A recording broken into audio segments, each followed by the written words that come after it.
Terima kasih Anda masih bersama kami di Berita Banten, dan bagi Anda yang baru saja bergabung, kami hadirkan kembali 3 berita utama pagi hari ini. Pengendara ojek daring dibegal penumpang di jalan sepi.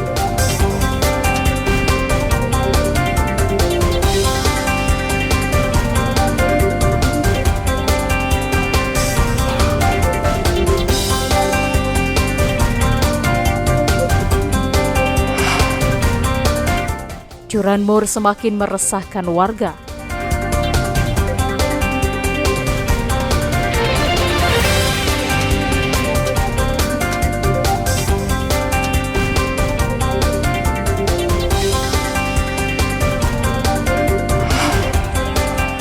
Sidang putusan tolak pemilu tertutup disambut gembira kader partai.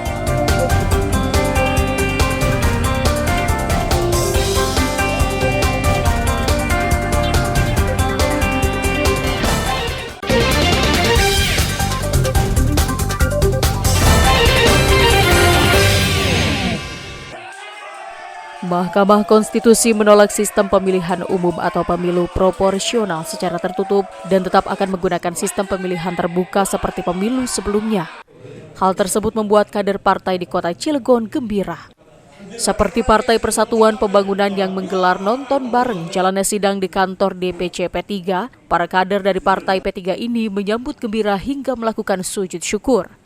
Ketua DPC Partai Persatuan Pembangunan atau P3 Kota Cilegon, Sahruji, mengatakan sistem pemilu tertutup hanya membuat kegaduhan di internal partai.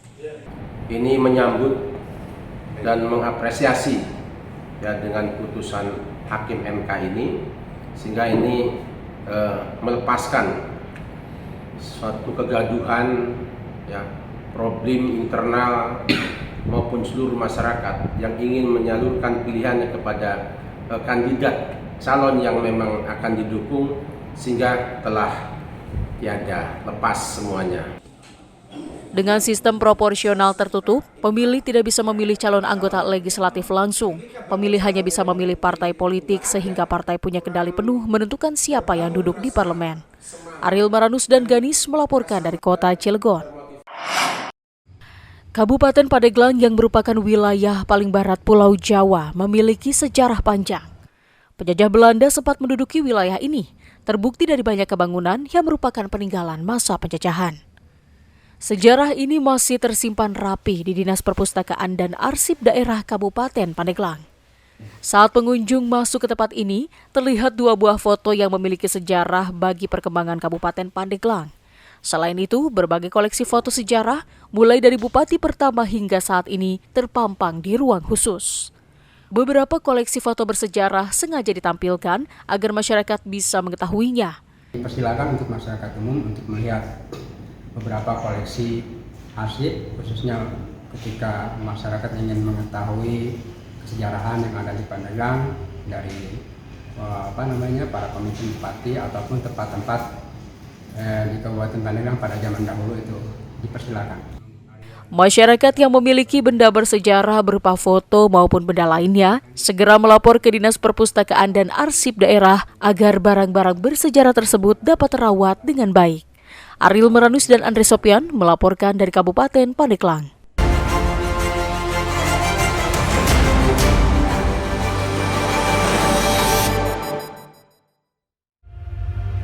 Khawatir mendapat karma dari para leluhur, para ketua adat di perkampungan Kanekes atau Baduy sudah sepakat untuk menghilangkan jaringan internet di ulayat mereka. Internet dianggap negatif oleh ketua adat Baduy Dalam sehingga akan merusak kultur dan budaya mereka. Selain itu, internet yang terpancar ke wilayah Baduy bertentangan dengan norma dan adat istiadat masyarakat, khususnya suku Baduy Dalam. Pemimpin lembaga adat suku Baduy di Desa Kanekes, Kecamatan Lewi Damar, Kabupaten Lebak, melayangkan surat ke Bupati untuk menghapus sinyal internet di wilayahnya. Dalam surat yang ditandatangani oleh Kepala Desa Kanekes, Saija, termuat 2 poin permohonan. Poin pertama adalah permohonan penghapusan sinyal internet atau mengalihkan pemancar sinyal agar tidak diarahkan ke wilayah tanah ulayat Baduy dari berbagai arah. Poin kedua, permohonan untuk membatasi, mengurangi, atau menutup aplikasi program dan konten negatif pada jaringan internet yang dapat mempengaruhi moral dan akhlak generasi bangsa. 7 pelaku yang menyalurkan TKI ilegal di Banten ditangkap polisi. 2 diantaranya diketahui merupakan mantan pegawai Badan Perlindungan Pekerja Migran Indonesia atau BP2MI. Seorang pelaku langsung terkulai lemas dan hampir pingsan saat dihadirkan di depan wartawan. Ketujuh pelaku berasal dari sindikat yang berbeda dan ditangkap di tempat berbeda pula. Namun seluruh pelaku memiliki modus yang sama, yakni mengiming-imingi calon korbannya dengan gaji tinggi dan memberangkatkan mereka dengan visa kunjungan. Pelaku memperoleh keuntungan sebesar 3-6 juta rupiah dari setiap korban yang berhasil diberangkatkan ke Timur Tengah. Polisi menggerebek rumah W, pelaku tindak pidana perdagangan orang atau TPPO di Kasemen, Kota Serang. Polisi langsung menggeledah rumah dan menemukan puluhan paspor milik korban yang sudah dikirim ke Arab Saudi. Penggerebekan ini dilakukan atas laporan M, korban yang ditipu oleh W. M mendapatkan perlakuan tidak manusiawi dari majikannya di Arab Saudi. Ia bahkan tidak mendapatkan gajinya hingga akhirnya kabur ke Kedubes Indonesia. Setelah kembali, M melaporkan kejadian TPPO ke polisi. Tak butuh waktu lama, polisi menangkap W di rumahnya. Hasil dari pemeriksaan, pelaku mendapatkan keuntungan Rp1.500.000 dari satu korban.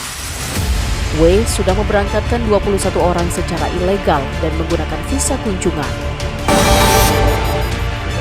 Pabrik pembuatan alat kantor PT Panelindo Furnitek Multiguna di Desa Bajasari, Kecamatan Jawilan, Kabupaten Serang terbakar.